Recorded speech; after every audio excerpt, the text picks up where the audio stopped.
Hello, and welcome to this episode of Smith's Got Talent, a podcast featuring students, faculty, and alumni of the University of Maryland Robert H. Smith School of Business, discussing how they've helped solve actual business challenges and leveraged AI and other tools to bring innovative ideas to the market.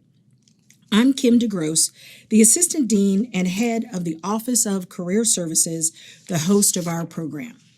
Today with me is Marina Augoustidis, the Associate Director of the Center for Global Business.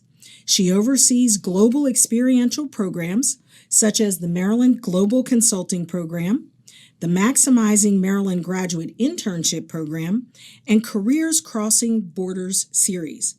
In her 11 years with the Center, she also leads the Center's marketing and communications, grant administration, and other externally facing programs. Thank you for joining us today, Marina. Thank you, Kim. We are also joined by Ty Duggins, founder, president, and CEO in charge of sales, marketing, and business development for ECObiotix LLC.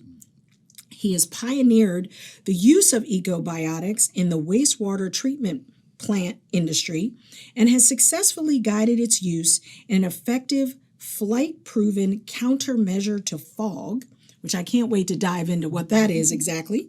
And he's also the creator of the cost point intercept methodology. Thank you for joining us today, Ty. Thank you. And finally, Vaishnavi Patil, a recent UMD master's graduate in information systems, focused on AI and product strategy. Originally from India, she's been building AI-powered products in the U.S. tech industry and has represented Smith at Grace Hopper 2025 and recently won Smith's Agentic AI competition. Congratulations to you and thank you for joining us today. Thank you. So happy to have all of you here. Thank you very much. Marina, I'd like to talk to you first. Just give everybody an idea of what is the Center for Global Business and what are some of the programs that you're running? Sure. So the Center for Global Business is the hub of global experiential learning at the Smith School of Business. We are one of the centers of excellence at the Smith School, and we provide opportunities and programs for the Smith School community to build an international mindset in global business skills. And we do that through a number of programs like the Maryland Global Consulting Program, case competitions, internships, IB tracks, etc. Having a global mindset in this day and age probably seems sort of almost like table stakes now. Ty, over to you. Why don't you tell us a little bit about ECObiotix, wastewater treatment, and what does all of that mean in today's world when we think of the spill just a couple of weeks ago in Washington, D.C.? Yeah, it's actually been over a little more than a month ago now. The new perspective is biodefense and public health recovery. Wastewater treatment facilities exist to process and keep our water supply safe, potable, and usable. But there are multiple new threats emerging in this new environment that we're in. And being able to protect those resources is critical because fresh water is becoming a scarcer resource worldwide and globally. So, and with population migration and then these huge stacking of populations in small areas, condensed population, I don't know that we saw that coming to the degree that it has in the past. And so being able to kind of repurpose the infrastructure to meet those kinds of demands and needs, that wasn't intuitive before. So we've got to kind of revamp and move towards that goal so that we can be able to, certifiably meet those needs on a daily basis. That's amazing. Just listening to the impact, not only on the economy, but also our environment. Public health. And public health, yes, right? This is long term. Yes. So, Vaishnavi, tell us a little bit about yourself and how did you leverage some of the things you've learned at Smith to work at ECObiotix? I come from India and I did my undergrad in computer science and thereafter worked for 2 years in the industry and then made it to Smith where I took up the information systems program. and most of it was about product strategy, data, and AI, all interrelated to understand how things work as a whole, and understanding that product would in terms of computer science and in terms of like the real world products that are out there. I think that was a gap that I failed to understand before, and after coming here I understood that the foundation of it all is the same, and that's the same thing that I applied to ECObiotix, understanding like the strategy, that a lot of similarities and everything. You just have to understand how you position, strategize a particular product in the lens of your customer. And that's something I think I got from Smith. That's amazing. Sounds like a little bit of sales training in there to me. I like that. I like that. As a global sales leader for decades, you're singing my song right now. So I really like to hear that you've learned some of those things, not only at Smith, but through your experience at ECObiotix.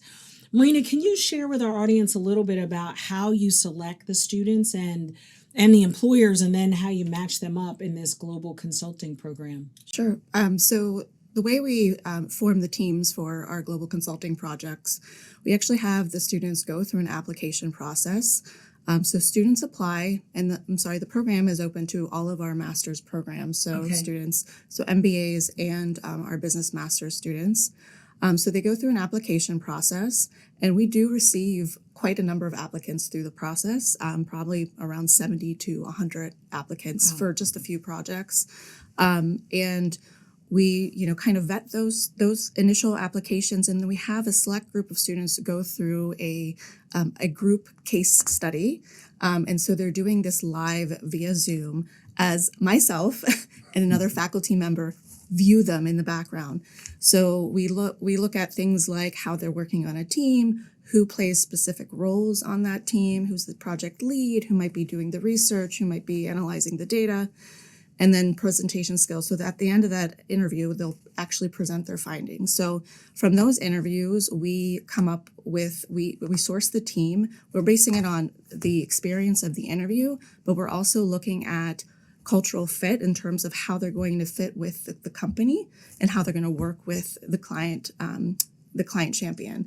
So we want to make sure the team fits working with them and also with each other. And so we're also looking in terms of the team makeup, making sure that it's a diverse set of students. So students from various programs in the business master's programs and MBAs. So the client is getting, a myriad of experience and also a myriad of positions that the students will be experts in. Right. I'm just wondering, do you remember going through that experience? Oh yeah, I do. And I remember that all of us, like the problem statement was so huge that we had to get ourselves together, understand what the problem really is. And the main challenge was getting that alignment. So everyone had their own version of what the problem looked like. And we had to iterate to each other, like, this is what we think it is. And then once you get that foundation of your alignment and your problem, that's when you start strategizing. And I think that's one thing that I learned in Smith, like I said before. Well, team projects are always the fun ones in the behavioral interview questions. So you will have plenty of experience for that one. So, and then how do you go about selecting the employers? Well, we don't select our employers, but we do, we talk to employers, typically small and medium-sized companies here in Maryland or the DMV. And we're always meeting these companies at various events and opportunities and different outreach efforts that we're doing. And I got to meet Ty at an event celebrating Maryland exports. So it was an event with various organizations in the state of Maryland last May. And, because Ty's ECObiotix is looking to eventually, or is global and also wants to scale more globally, he was present there and we, had a discussion. And it seemed like this type of program was something that he could take advantage of because representing a small business, he doesn't have the capacity to do certain things himself. So he was able to take advantage of Smith student talent. while the students get an opportunity to apply what they're learning in the classroom to a real world project. Right, quintessential experiential learning, right? I love that. So tell us a little bit about the project that you had the students work on and how that came together.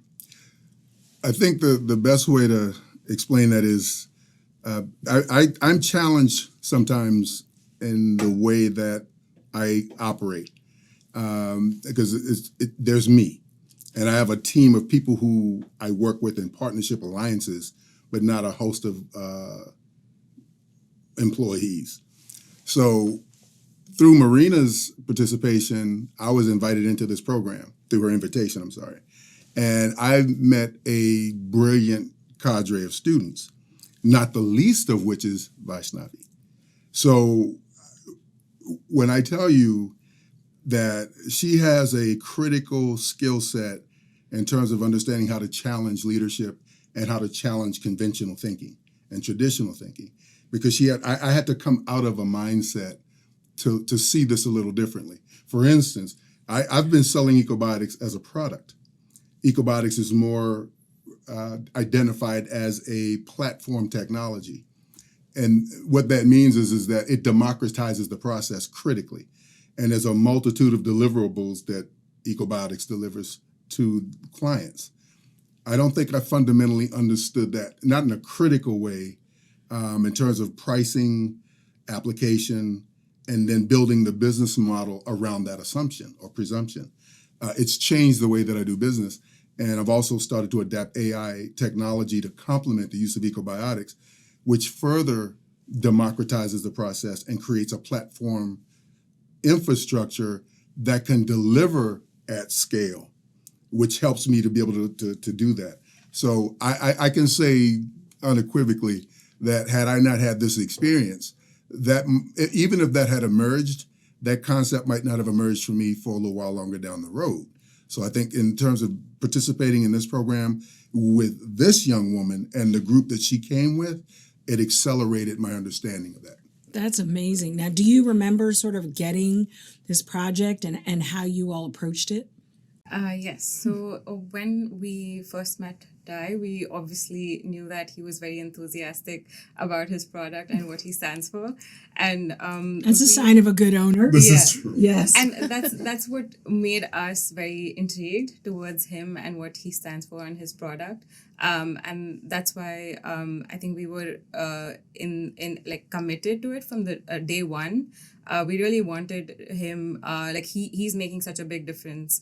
Wastewater is a huge problem in the world. And for us, just to be a part of that was a huge deal. Understanding the gravity, I think we didn't understand the gravity of it as much at that time. But then later on, when we realized that, let's take a step back and analyze, this is actually a huge thing, even though it's a small company and it's just Ty, a one-man army who's trying to handle everything. So I appreciate that, but I think it's critical to understand something here. At her age, she has really deep and critical technical insight, but she also has intuitive inquisitiveness that leads you down multiple paths of discovery in this process. And I think it's for me, I always try to do my part in enhancing the visibility and the agency for women, because my family is a core women, mom, grandma, great-grandparents. And so that's important to me. But I think it's really essential to really highlight that. It can't be overstated enough. This young woman is brilliant. Hiring her isn't even the question. I think the more literal assumption that should be made is, how do you partner with someone like her to take advantage of her knowledge corpus, her skill set, her ability to team and partner with other people, and to bring energy to the process, and to help you to be more critical in your thinking and more, diversely honest with yourself about your approach to things. I think for my purposes, that's what I see from her. She's going to be a rock star, whatever she does and wherever she goes. But the University of Maryland has an absolute pearl in this child, and I hope that when she comes back to visit, and her picture's on the wall somewhere in this building, that people are going to be able to say, I remember when. I think that's the impact she's going to have, and far beyond that. That is amazing. I'm thinking to myself, and I hear you a couple times saying, she challenged you, made you think about things a little bit differently. I'm wondering, is that an inherent skill that you came with, or is that something you've learned along the way, either through computer science or Smith, or from the team that you were a part of? I think for me, it's always about making sure the person in front understand that whatever he's doing has value, and I just want to add to that value. And how I do that is to translate it through my work. So when I first met Ty, I was actually hesitant. Like, should I recommend all of these things? Like, he's always been in a certain perception of things. But then my teammates made me realize that, hey, you have ideas, you have things to add to, you're bringing some value. So you might as well be a little more vocal about it, express it to Ty, and maybe see how he takes it. And Ty has been very, very open to things. And that's the beauty of it. And that's what consulting is. Having a client working for an employer who is open to things and actually respects you for your decisions and your ideas that you come up with. And I'm 6'3" and 250 pounds, right? So I'm a grown man. What I'm saying is I'm also been used to in my life. I played sports. I've been used to moving big people around against their will. So that kind of, it generates a certain mindset about life in general. So that inherently tells you I'm stubborn, I'm fastidious, and I'm also purpose driven. And I'm used to doing things and solving problems and getting it right more often than not. So that trains me to trust my judgment and to trust my insights. Her wisdom and her approach to things, while gentle, it didn't have to be. I sensed her reticence often, but she also had the courage to forge past that and deliver the goods. So, that's exceptional. So if you're mission driven and you're all about results and solutions based, someone like Vaishnavi is going to deliver critical success to any organization that she's a part of. My hope for her is that she develops her own company and develops her own path forward, and she brings people inside to partner with her so that she's growing her dream, whatever that winds up being. I'm telling you, I know it's going to be amazing. Well, it sounds like you should be visiting the Dingman Lamone Center for Entrepreneurship here at Smith before you leave the building, too. When you think about one of the biggest aspects of some of the things Ty is talking about, it's really about teamwork, right? That ability to collaborate. Can you share with us a little bit about the approach that the team took to solving the issue or the consulting project that you had to do? How did the team go about doing that? So most of whenever we came across a roadblock, whenever we were struggling to understand a clear scope of the project, we always turned to each other. We always asked each other, like, does this sound right? Does this look right? If we present this to Ty right now, what would he approve? So we kept each other in check. We obviously had different perspectives coming from different backgrounds. Some of us were from MBA. I'm from information systems. There was one from supply chain and another student who was from business analytics. So a lot of perspective on the table. They would meet, they would clash.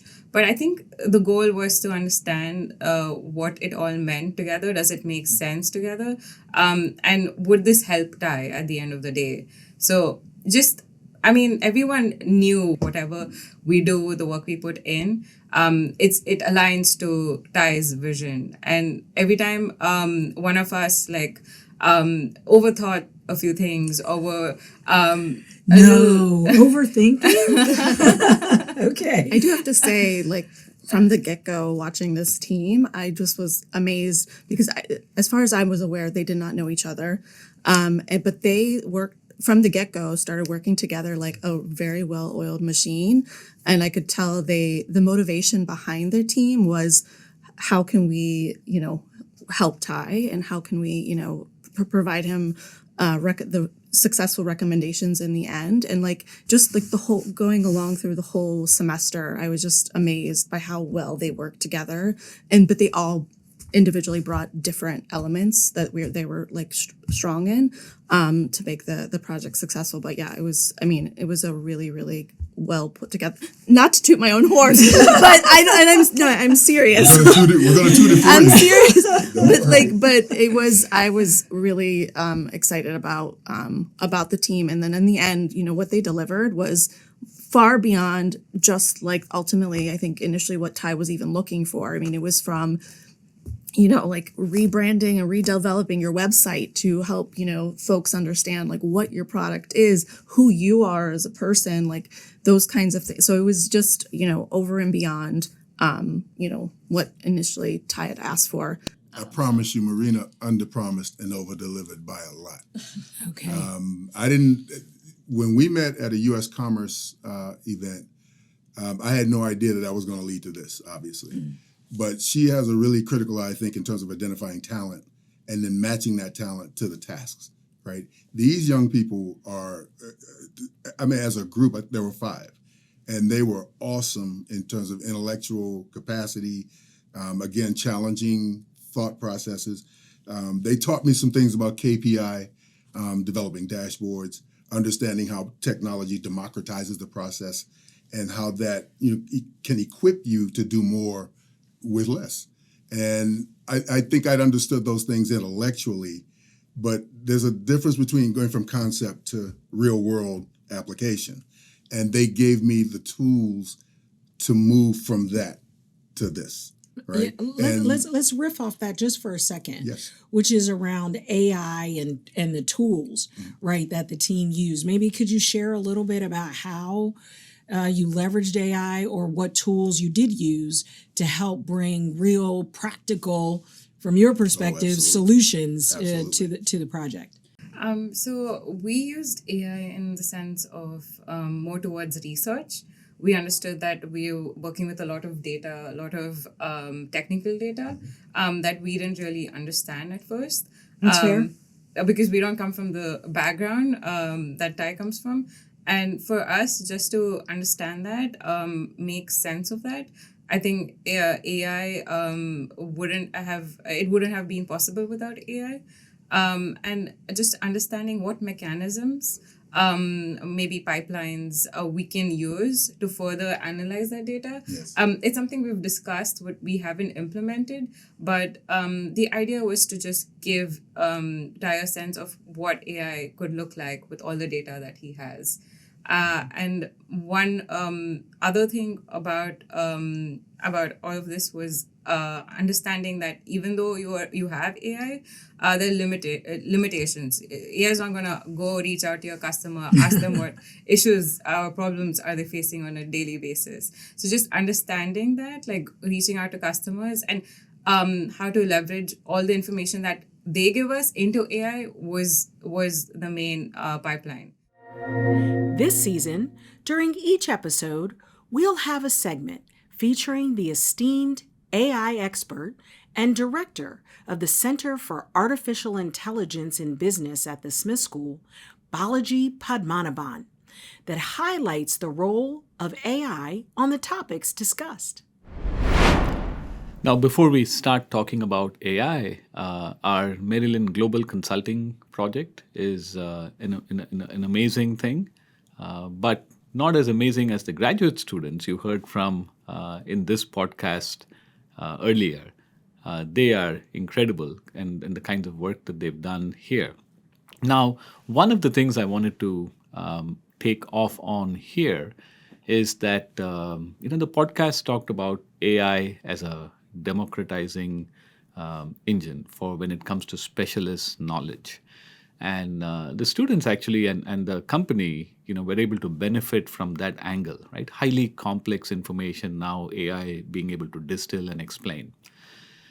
Is this a thing, right? Is this going to be a big deal? And are there risks? When I talk to people, there are people who are excited by this, and then there are those who worry, right? The people who fear risk. And I think both sides, have merit here. When you think of these AI systems having PhD level knowledge, and in fact, I think OpenAI for some of the latest models, in fact, said exactly that they would have PhD level knowledge. Who are the users? Now, there are two schools of thought here, that maybe the users are these lay people who want access to this, that otherwise there was this big barrier, right? And that's the democratizing argument. To some extent, I think we will see those examples, and we've already seen in this podcast, you heard some examples. But for instance, if you wanted legal advice, could AI do that for you? If you wanted medical advice, could AI do that for you? I'm a researcher, and people have talked about research methods and using AI to do things like analysis of data and so on, which required PhD level knowledge. Will we start using AI for things like that? Now, the answer is a bit mixed. I think it's easy to say, yes, we will. The vendors are putting it out there, and the usual line is buyer beware, right? Users bear all the risk. And then that's the way I think it's going to turn out in many of these areas. But the people who worry about the edge cases, right? When it pretends to know specialist knowledge, if you are a lay person, it's very hard for you to figure out when it is not correct. And this is where the trouble comes in, right? If you're convinced because of how these AI engines can be sycophantic, if you're convinced that what they're telling you is right, are you going to do things in high stakes domains that are risky? Now, one of the areas, right? Today's AI just gives you stuff, and it doesn't really, if you question, does it really know what it knows, or is it producing words one after another that seem to make sense? This is hard to answer, and it's clear that today's AI doesn't know things as human experts know things, right? It doesn't know it in the same way, and there is a move afoot in the AI space that is that some of you may have heard of, called neurosymbolic AI. Look that up, and as this matures, I think you'll see these types of AI use cases much more grounded in facts and knowledge, where it not just seems like it knows, you can actually interrogate it in a way that will convince you that maybe it actually knows what it's talking about. That's great. No, that's awesome. I'm kind of curious, Marina, what do you do in the center to help prepare the students to get ready to go to market for a consulting project like this? So we do provide them some training in terms of getting ready to, work with the client. And, depending on what the program that the student represents, they may or may not have consulting experience, or, maybe they've taken a course in consulting, but some have not. So we will provide like a general, consulting 101 training, which is about a 2-hour course at the very beginning with one of our Smith School faculty, and through that training, they'll ultimately come up with, okay, let's define the project scope, so we can narrow that down, and we can look at a timeline over the course of the 10 weeks over the semester, and how we can break that down to come up with a successful outcome for the project. Which team or which parts of the team will represent the team lead, who will manage the client, who will do the research, who will help with putting together the presentation. So forming those roles, and then ultimately coming up with a project charter or project team charter. So they are kind of agreeing on what is the purpose of the project here, who's gonna Who's running the show, and who's ultimately, who are we doing this for?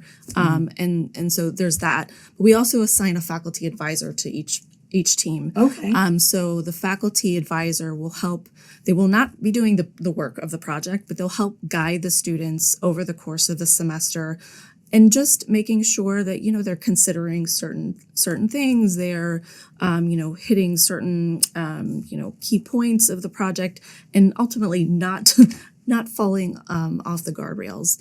But ultimately it's the team doing the work. The faculty is just there to guide them, but they will have that support, and ultimately they'll have my support. So anything from how to communicate with the client, like what's the best way, like just even scheduling things. I always tell the students, these folks are busy. They're small businesses. They don't have the time. So ultimately you want to get things on their calendar at the very beginning. So if you can schedule the midpoint presentation and the final presentation, like at the very beginning, that's going to be best for everybody. So things like that, just giving them some, reminders and like best practices. So if there is a company out there that's thinking, ooh, I want to do this, how would they get a hold of you or the Center for Global Business to get involved in a project like this? We do have, they could go to our website. So under our for business resources, there's a page on our consulting program. It tells you all about the application. But typically what they would do is have an initial conversation with myself so I can kind of understand at a high level what the project is. And see if they're a good fit. Because we are the Center for Global Business, we want to make sure there is a global element to the project. And then it'll help me also figure out, okay, what faculty might be appropriate to help advise the students on this project. And then from there, we'll move forward with having going through the application process for the students. But ultimately, it starts with a conversation with me. But they can find my contact information on our website, and I'm happy to provide it here today. In a follow-up, I guess, maybe after the podcast. Okay, Exactly. Wonderful.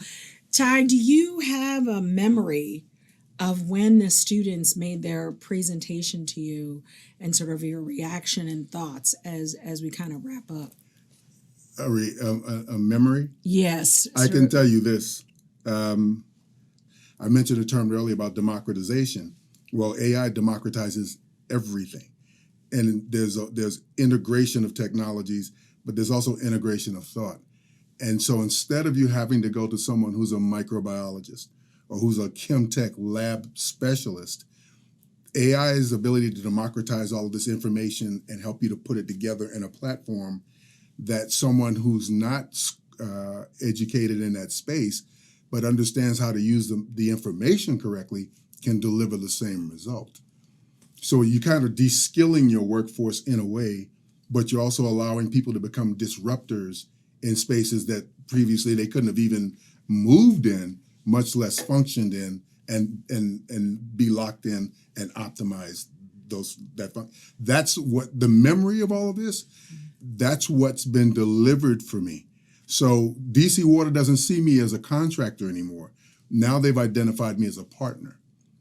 And so I've been asked. That is a powerful It's a outcome. powerful change. Yes. I get to speak with the National Park Service, with US EPA, with the CNO Canal Trust, because this problem with the sewer spill in this region is huge and it's all encompassing. But these are stakeholders whom, and in a couple of cases, I didn't even know they existed. And now I get calls from them saying, hey, listen, we hear that you've got something that may be able to help. Yeah, that wouldn't have happened 2 years ago. That wouldn't have happened in 2025, right? So my participation in this process and meeting these individuals and these young people helping me to move this along, this has been extraordinarily effective for me. And it wouldn't have happened at all had I not met Marina, right? And she took the time and recognized that I might have something to contribute. And I'm forever grateful for that. What an amazing success story. We'll be looking on the horizon to see where ECObiotix goes, because it sounds like deliver. Yeah, you are just on the verge of exploding. And to know that you had a part of this, as we come to a close, is there anything that you think maybe was a surprise for you coming out of this project? So working with Ty, we realized that the problem itself, it's he undersells it. Like the product is so technologically advanced that it can solve a lot of problems, not just specific to water treatment, but a lot of other areas. And what was surprising is that the industry right now is still looking to use chemical alternatives instead of using something that's as good as ECObiotix, which is not hazardous, which is the cleanest alternative there is. And that was a surprise to me. Like, we haven't reached to a point where we're improving. We're reaching to a point where we're going towards doom. And ECObiotix has so much to offer. People should line up to Ty. People should come up and appreciate what he's done for the environment with his product. And I think that was a surprise, that I was standing for such a big cause, which I never imagined I would at a very young age. And I really hope that Ty gets to where he really wants to, because we all, water is really important. And so is what Ty is doing for all of us. He's like that silent hero that not a lot of people know about. That is so heartwarming, and I think we probably couldn't end on a better note. I want to thank all of you for joining us today, for sharing your stories, and we'll see you next time on Smith's Got Talent.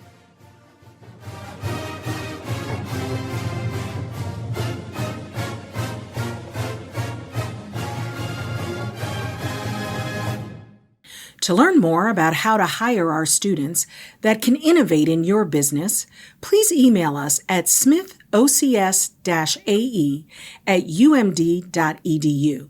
Again, that's smithocs-ae@umd.edu.